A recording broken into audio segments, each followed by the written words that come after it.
All right, but yeah, welcome everybody. We are here to just really give an overview of the Statewide Advocacy Conference, let as many details as we can. At the moment, we're still going through planning, but this is just to really give you an idea of what to expect, what it's going to look like, I feel like what the protocol is along the way. So just want to introduce myself first of all. My name is Ignacio Burgos. I'm the youth program coordinator, he, him pronouns. And this is our lovely team. If you haven't met all of us, I hope you do get to in the near future. But I think a lot of us are currently here in the meeting right now. So you can see our lovely faces.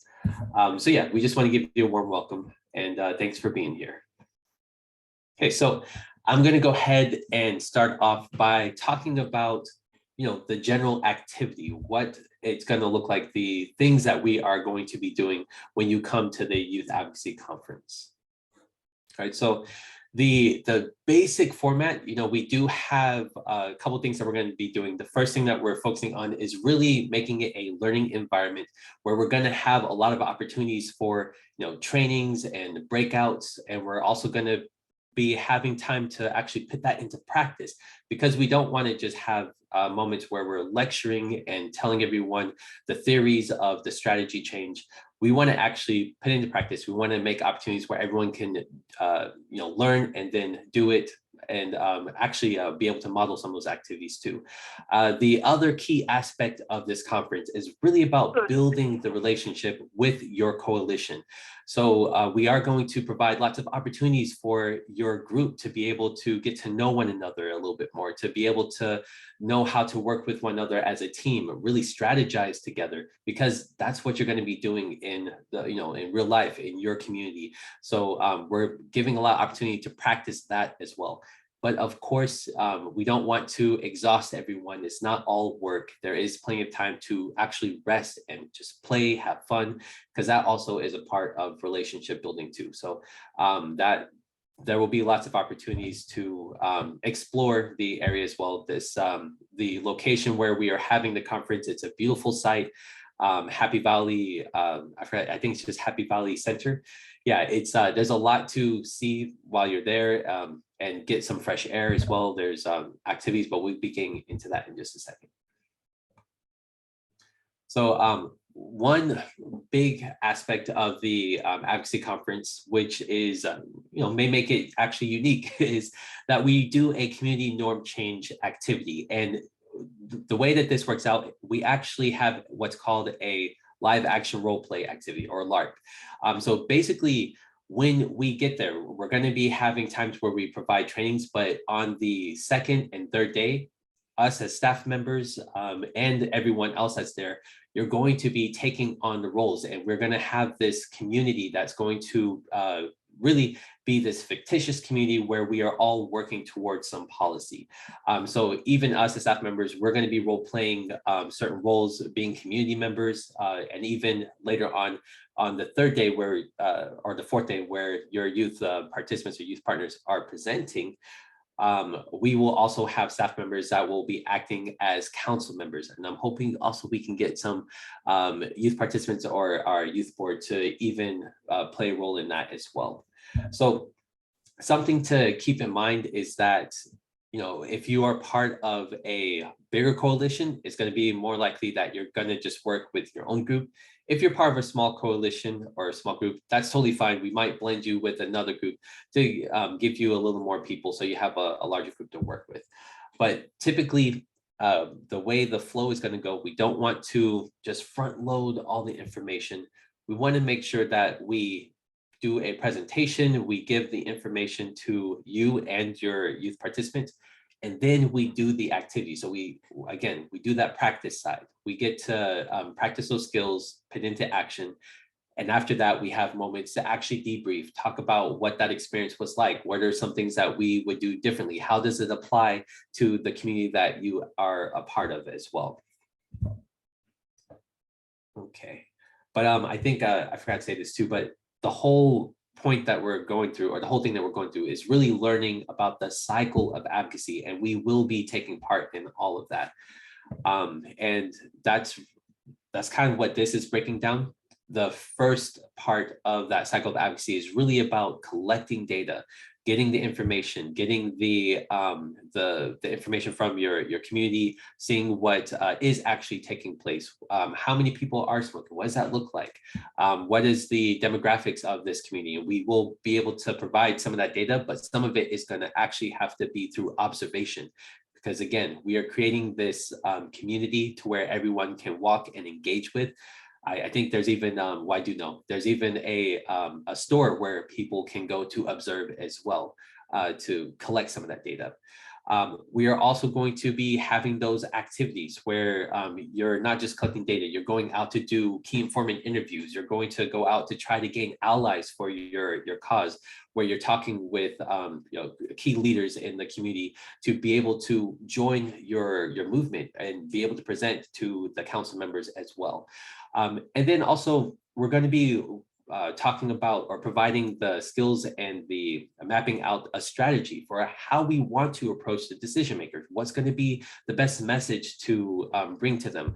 What do we need to prepare for ourselves to be able to convince them that this is a policy that is going to be within their interests and is going to benefit the community as a whole? And lastly, after doing all that information and engaging with community members, decision makers, you get to actually present. So you'll make your case and you'll present to the council members. And we actually have a board meeting to where everyone's filling in the room. We have the council there that you're presenting to, and they actually put a vote through and they decide whether they're going to accept your policy or not, based off of how much data you collected, how convincing your information was, and how much sort of engagement you did prior with that decision maker. So this is that full process, just as if you were to go through it in real life. And this is very beneficial because through modeling this is something and a skill that you and your youth advocates are going to be able to take home and put into action. Again, or about that key piece, that's what we're trying to provide. Okay, as I said, we're not just doing all of the work. We want to make sure that there is actually downtime, plenty of time for your youth participants and you as well to just get to know each other, be able to engage with the space in general. So we do have some activities that are available on site. There is a swimming pool. I think we have opportunities to play some sports. I know that there's a volleyball court. Alejandro from our team, he was a great facilitator last time. Volleyball is something he does a lot of and he plays. So we had fun doing that as well. We brought out some soccer balls, some footballs, I think frisbee as well. Just in general, we will be engaging, physical activity as well. And then we also provide opportunities for games and crafts. So whether it's bringing in board games, we have crafts. I think last time we had sort of clay models. We did a little walk to go through the wilderness or the woods and had a little water painting session underneath, Redwood Grove. So as I said, we're going to provide lots of opportunities for ways for us to engage the environment as well. So we're not just stuck in one place. The social activities that we're hoping to provide to, I believe on the first night, we ended it with ice cream social. I think we have, and Kim, correct me if I'm wrong, did we have ice cream social multiple nights? Or I think that was just the first night, correct? We just had it one night, but we got requests to do multiple nights. There we go. Yeah.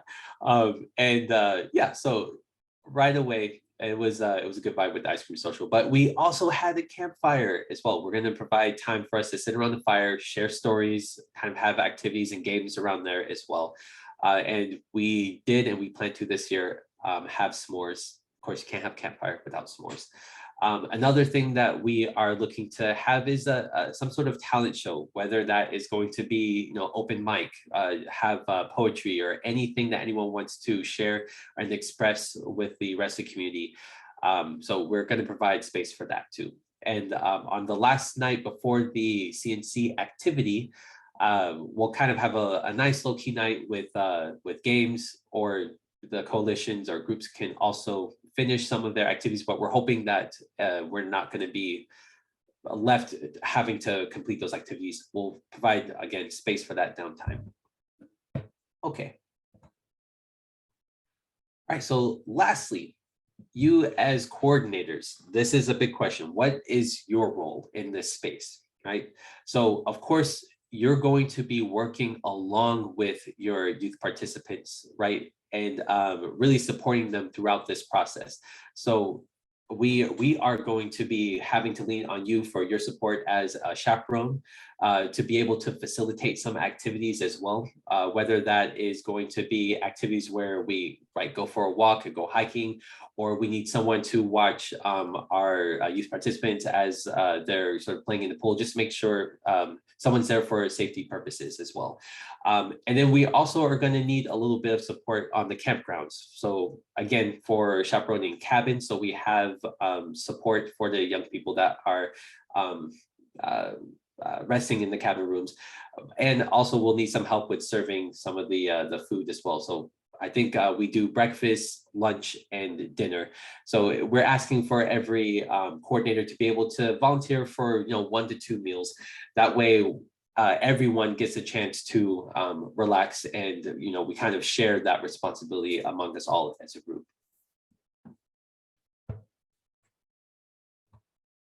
Okay, so before I continue, just want to, if you have any questions, be sure to plug them into the chat. If there's anything that you were unsure of as of this point, feel free to let me know.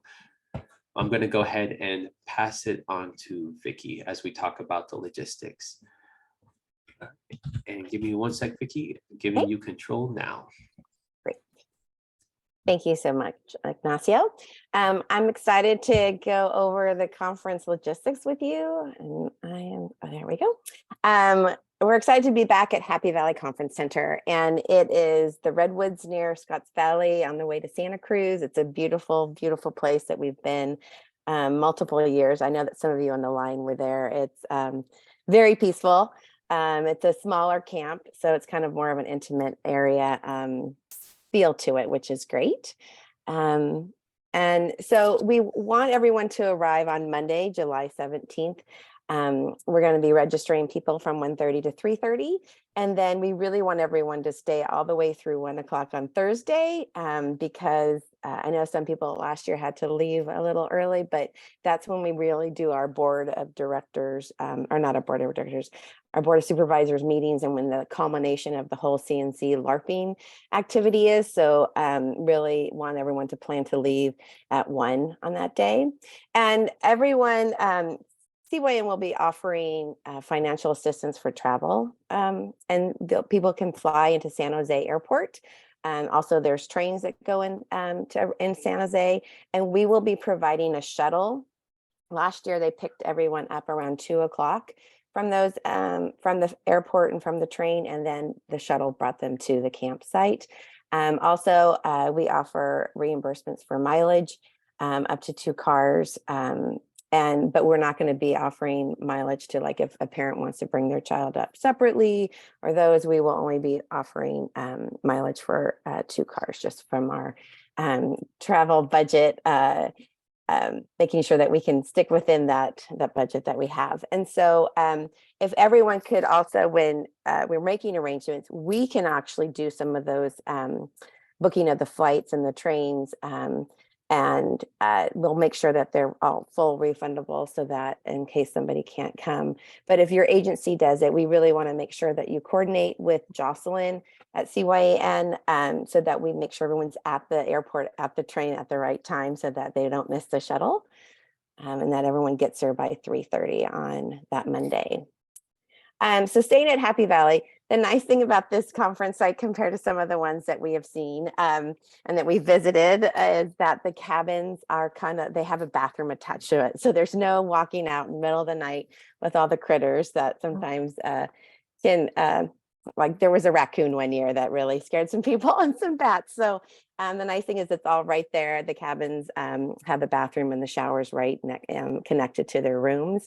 And also, so all the coordinators that are coming, you'll be staying with your same gendered participants. If you have participants who are coming who are a different gender than you, we'll probably be putting them in with another group, possibly. And so we'll just make sure that we don't want any of the young people staying by themselves just for safety reasons. But so again, last year was a little different because we had all these COVID protocols in place. This year we do not have those. We will be making sure everybody, make sure they don't have fevers coming, that they're feeling well and all of that. So it will be a little different experience, and we'll have probably more people in a room than there was last year. And the meals, again, I think that Ignacio said we really would like the coordinators to help out serving the meals. I actually think it's a really fun time because you get to meet everyone coming through line, and we will accommodate any dietary restrictions that people might have. What I also love about this site is that it's really hard to get cell service. And I know that sounds weird, but last year it was really neat to see that all the young people were really connecting to each other. Nobody was on their phone because they know they couldn't get cell service. There will be Wi-Fi that we'll share with coordinators. We will be able to get people in touch with family if they need to talk to their mom or dad. We understand sometimes some young people, whether with anxiety need to connect, we'll make sure that happens. But it is nice to see everyone unplug. Everybody, once they lost all their streaks on Snapchat, and they got over that, it seemed to be okay. But again, I know some of you will be having to do some work from the conference site. So we'll make sure that you have the Wi-Fi for the adults. And we do have an on-site nurse. We have the one that Hazel will be coming back from last year, those of you who came. She's young and energetic. She loves our conference. And the greatest thing is that she used to lead summer camp. So she's always a big hit at the campfire. But she'll be there, and she'll have everyone's medical conditions and the allergies and all of that on hand. And there'll be an actual first aid area. If somebody's not feeling well, there'll be an extra room that they can stay in. And again, transportation to the hospital is only 10 minutes away, and the fire station's 1 mile away. So there's a lot of safety protocols in place. And I think that's all the logistics. I think we're on to Jocelyn.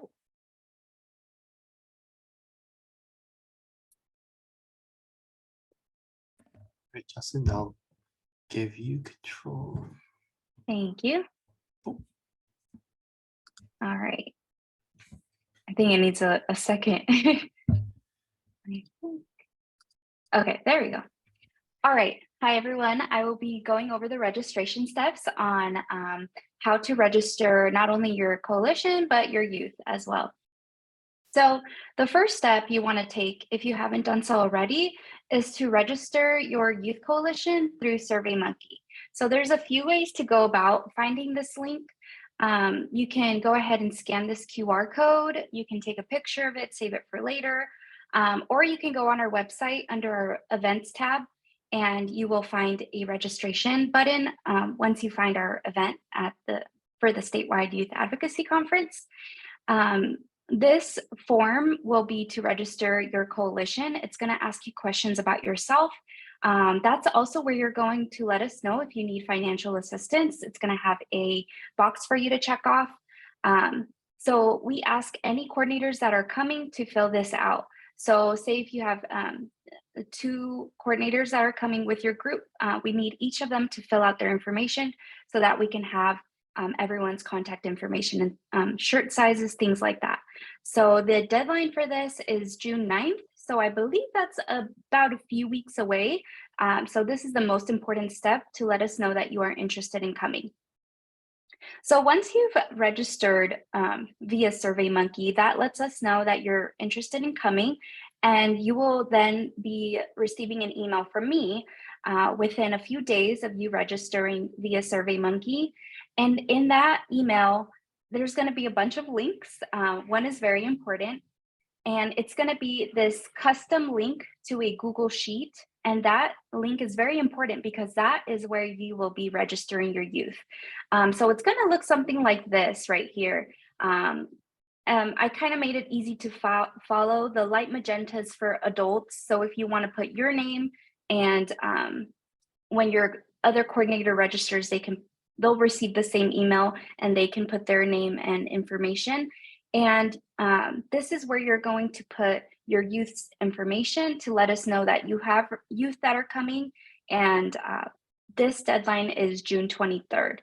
And you will also notice that there's an internal CYN use only. This is for our internal use, which I will get to the liability forms in just a second. But once I have your liability forms, I will personally go in and check that box off to let you know, to keep note of that you or your youth have completed the forms and turned them into me. Okay, so yeah, the deadline for this is June 23rd. So that's a little bit over a month away. So you just want to make sure you get your youth we ask that coordinators put this information. So put in their information and we will consider your youth registered. And the last step is the liability form. So we need a liability form from anyone attending. In that same email that you will receive from me will be a Google Drive link that will redirect you to this Google Drive that will host all the registration materials. You can find the adult coordinator packet, which you and the other coordinator will have to fill out. And then you will find the youth registration packet that we ask anyone, youth who are under 18 have their parents or guardians sign, and youth who are over 18 can sign themselves. We've also included a parent letter. This helps explain the event to any parents who are interested in learning more about it. And we also have the parent letter and the youth registration packet in Spanish as well, if you need them. They're right in this little folder. So these are view only. So you're gonna have to download them and edit them on your computer. If you are able to, they are fillable PDFs. If you prefer to print them out and fill them out manually and take a picture of them or scan them, that's totally fine. Just any way you can find to send it to me. And you will be sending it to me. My email's right here, but yeah, let me think of anything else I might be missing. The deadline for this is June 30th. So the most important step is to, well, first register your coalition and then register your youth. And then the last step will be to turn those packets into me. So no one can go unless they've turned in a packet. So we want to make sure that's just super important right there. I've also included the QR code if you want to scan this or take a picture of it. But yeah, I think that's about it for youth registration. So the first thing you want to do is just get on that SurveyMonkey link. And once I see you've done that, I will send you an email and it will have all of the instructions on there in case you need a refresh or reminder. So that's about it. I will open the floor up to any questions. Feel free to unmute yourselves or put it in the chat. Thank you.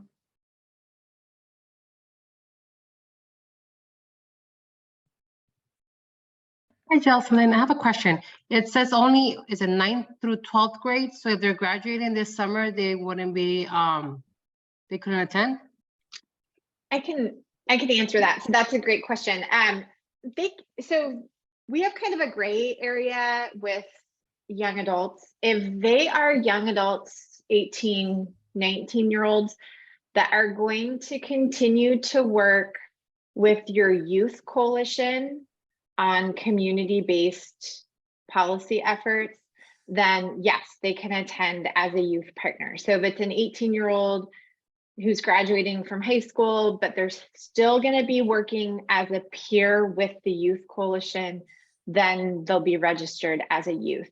If you have a young person who is transitioning out of the role of a youth advocate and they're going to be more overseeing the youth coalition as an intern, as a young adult intern, then we would want them to be registered as one of the adult partners.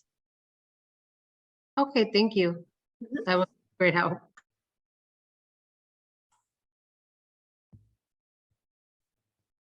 Okay, I'm going to go ahead and stop sharing for now, just to let everyone know.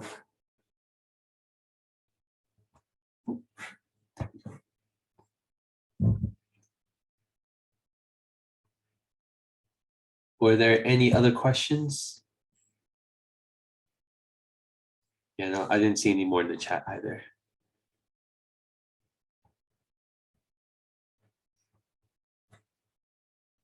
Okay.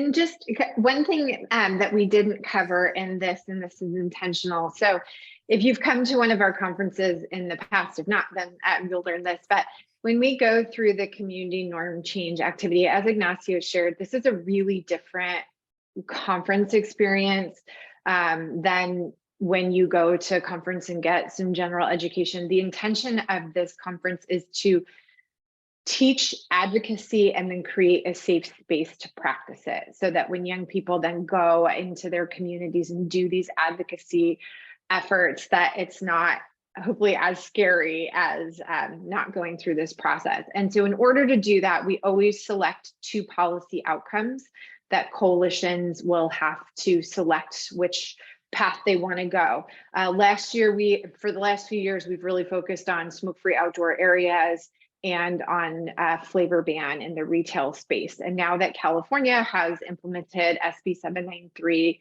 we won't be talking about flavors. We are looking at a smoke-free outdoor area policy as one option. And then the secondary option will be something in the retail space. We're currently working to do an analysis to see what are the most common retail policies that people are working on, so that we make sure that the content that young people will learn is also useful for their local advocacy. So it's just stay tuned for those, but we always have kind of 2 different learning paths that your coalition will be taking. Javier, I see your hand up. Did you have a question? Yeah, thank you. I was just wondering for the agenda for each day, is there like a itinerary planned that will be sent via email or something of that nature, just for timesheet purposes? That's a great question. If that's something that you need ahead of time, I know that you might have to actually submit this sooner rather than later. We can certainly send you that agenda from last year. We're probably going to follow the same thing. These are later days, but there's also breaks in them. So usually what happens is we will do something from, like, breakfast is usually at 8. Again, it's all served by coordinators and youth partners and our team. And then we usually do cleanup, and we start the training at about 9 until noon. We break from lunch from noon until about 1 o'clock.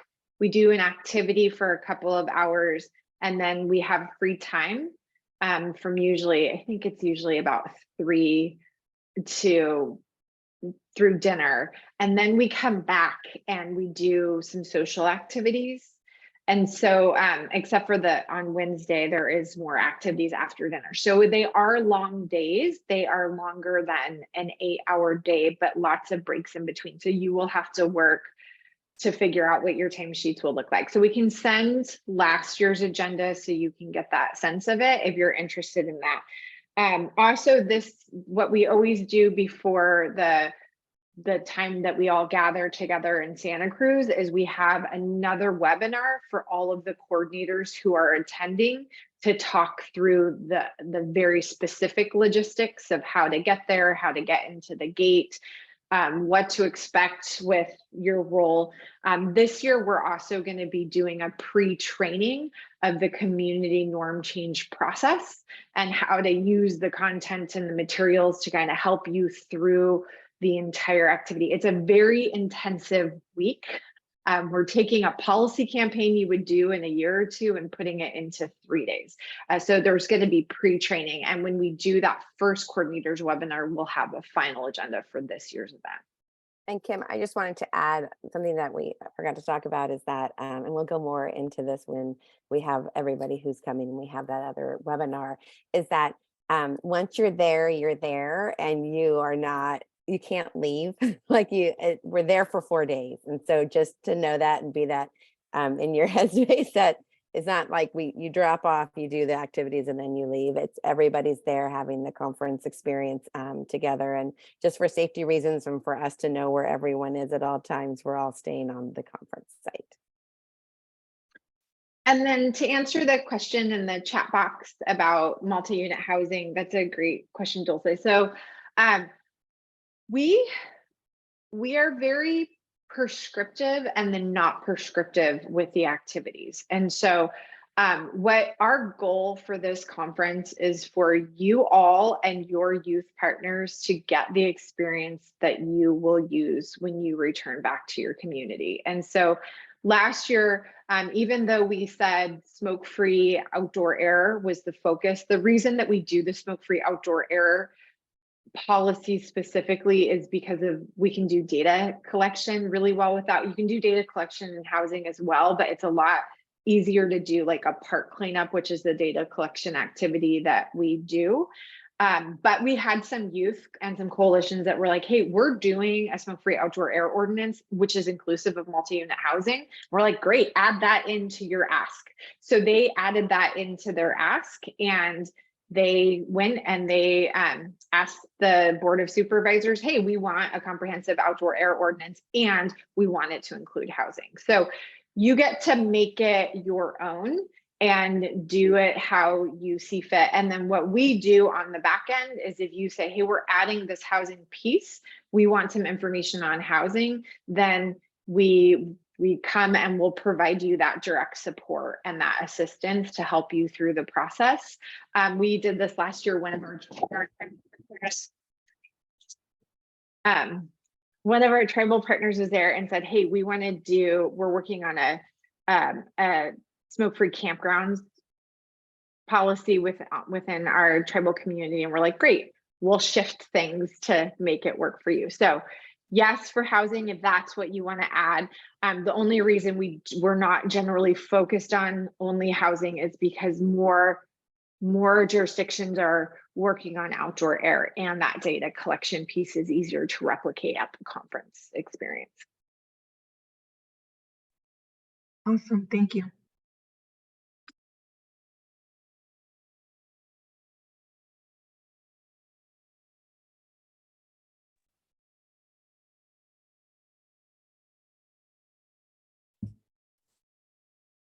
I think that might be it. If anyone has any more questions, we're still here. We'll stick around if anyone wants to ask more details or want to hear more about yeah, if you want to hang out, we'll be here. And I can share just fast, Ignacio, some of kind of the questions that we've been getting via email in case they're of help for anyone on the call. So we've gotten a couple of questions about participation of 2P projects, and the 2P programs are welcome to attend. So yes, note that this is a conference that's fully funded through CTCP, and the intention of this conference is focused on advocacy and systems change work within communities. And so if a 2P program is interested in attending, then they will need to have a partnership with their local lead agency or with another local organization that is funded through CTCP, since the 2P program is focused on the school environment. However, many of our 2P partners have very successful partnerships with their local partners and are doing community-based advocacy. So any young person who is doing community-based advocacy is welcome to attend. But again, that connection with the CTCP side is very much needed there. And then I'm trying to think of another question that has, the registration. So we have a limit. We are anticipating a higher participation this year because of change in COVID guidelines. Last year, the site did require full vaccinations, masking, everything. They have dropped that requirement for this year's conference. Because of that, we are expecting more groups to want to come. And that's why we have a limit of 5 youth and 2 adults per coalition, not per organization, because some organizations have multiple coalitions. So it's per coalition. However, if you have more than 5 young people or 2 adults that you want to bring, just note that on your registration. And then based on order of registration, we go through and we look at what the request is.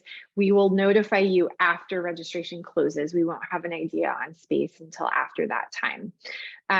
Just a note though, that we are very sensitive, and this is very purposeful with the number of adults that we have coming, because we don't want this conference to be super adult focused. This is a youth event. And so if you say, hey, we have 5 young people, 2 adults is your max. If you put on your application, yeah, we have 12 youth who are active in our coalition and they want to come to this event, but the only way that we can do that is with 3 adults. We understand that, but definitely don't want a large ratio of adults and then a lower ratio of youth, if that makes sense. Jocelyn, have you gotten any other questions that I haven't already addressed? I don't think so. I think I pretty much covered everything that I've had. Yeah, not that I can think of. Can I add something else? And this just kind of came to mind about like expectations. You know, something I want to put out there is that I see some familiar names, I see some new names as well. And this whole conference is really about, you know, whether you are sort of new to this policy change system and working with young people in that process, or you're a veteran. It's inclusive to all of those stages. So if you're learning, great. That's a wonderful place to be. There's going to be lots of opportunities to learn alongside with your youth, and we really cultivate that. We really create that culture within our space. So just want to put that out there too. Thanks for sharing that, Ignacio. Yeah, I want to note too that we understand the cycle of advocacy, and doing the advocacy work is definitely a new learned skill. And so our team, with the exception of Ignacio, who goes through the whole activity with our youth board, our team is there the whole week to help you all go through it and for you to learn it too. So you don't need to be an expert on policy system change and advocacy. The intention is that you and your youth partners walk away feeling more connected to each other, and both of you having increased skill to do the policy work and to have increased knowledge on this. And then I just want to note that our whole team is there, but we also bring in other partners from the field to help with the role play. Jenna Grosser, who formerly worked at CTCP, has come to our conference since we started having them again several years back, and she's committed to coming to this year's conference, even though she's no longer working in tobacco control. So we are there as resources to walk you all through this the entire week. So don't be alarmed if the activity feels overwhelming. You'll be fully supported through the process. But also know that this is our favorite thing that we do. This is our favorite week of the year. It's a lot of work getting there and throughout, but it's a highlight of at least for me. I know I'm trying to talk for all of you right now and CYN, but big highlight of what we do. And I think the last thing I want to see, just seeing Lauren on the call, we recognize that some of you have to travel far distances to get here. The beauty of California is also the size of it and the unique terrains that we have. And some of you have to travel many, many hours. So that first day that you come to the conference is very light. It is like, come, we do activities, we eat, we have ice cream, and we just welcome you to the conference. We don't actually start the intensive stuff until Tuesday. So please know that too, that it's not, Monday is a light day to allow for travel and coming to the event.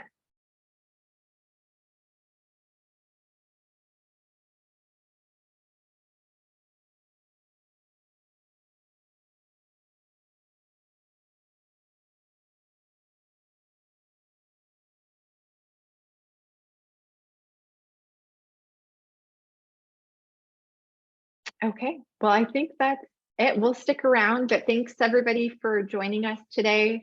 Hope that you got the information you needed to help with the registration. Again, feel free to reach out if you need additional information on travel, agenda, expectations, or whatever in order for you to get approval to come. let us know and we can provide that ahead of time. Also happy to talk to anyone from your organization if they have any concerns about what to expect or what's included in the conference. And I think all of our information is on our website. Jocelyn posted the registration information. If there's anything else we can get for you, feel free to reach out. If not, we hope to be able to see you all in July in Santa Cruz. Thanks so much for coming today, and we'll stick around just in case you do have any other questions. Have a great day. I have one last question for Jocelyn, if you don't mind. Yeah, go ahead. I was going on the SurveyMonkey link for that email you had sent earlier this morning. I clicked on it and it's telling me to create my own survey, but that wasn't my question though.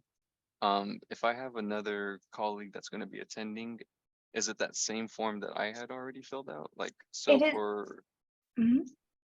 for the volunteers portion, like I'm putting down approximately 5, will she need to put that same number or? Yes, she could put the same number. It's the same form. Basically, any information you put, she could just copy it onto her form. And the reason why it might be doing that is because you've already filled it out. True. Yeah, so I've gotten that question before. So thanks for bringing that up. If you have already filled out the SurveyMonkey link and you try clicking on it, it's going to want you to create an account. I don't know why, but because I guess it's already registered you need to go through it again. So I include that information on that email so that you can let your partner know, any other coordinator that you know they will be coming as well. You can share that link and have them register as well. It's just kind of a reminder. So if you've already done the SurveyMonkey link, you don't need to do it again. It's going to give you that weird screen. So yes, thank you for your question. Awesome. Thank you so much. Hi, Jocelyn. I have another one. Under our organization ACS, can we have two different projects, different areas? How would that work? We all fill out our own form, or? Kim, do you have any guidance on that? Yeah, so what I would do is I would put your coalition name and then I would just like put which area you're in so that we can note that there's 2 different coalitions coming. The reason that we do it by coalition versus organization is because some organizations have multiple coalitions doing the work, and then this kind of allows you to bring more people. So just have the 2 adults register with one coalition and say, like, if I were to do CYN Sacramento, CYN Davis, that's just an example to show that there's 2 different locations. And I want to add to that. Oh, if I see that there's 2 different locations, I will be sending out 2 different types of emails with the custom links. So you'll get fresh new spots for like 5 youth and another 5 youth. So your sheets aren't going to be the same. So you'll be able to bring more youth if you have more coalitions. Oh, okay. Awesome. Thank you so much.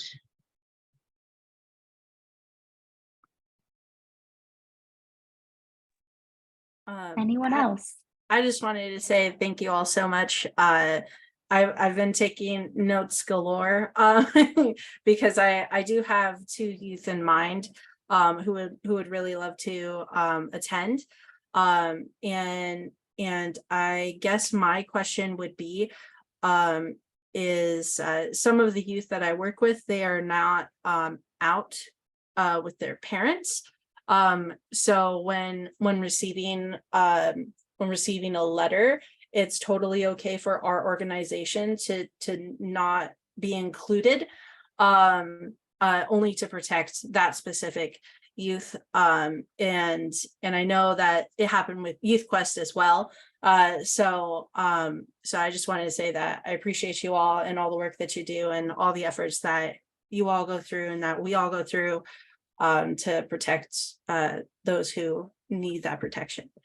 But thank you all so much. And I'm gonna hop off now, but it was lovely seeing you all. And hopefully we can get some youth to go. But thank you. There, colleague.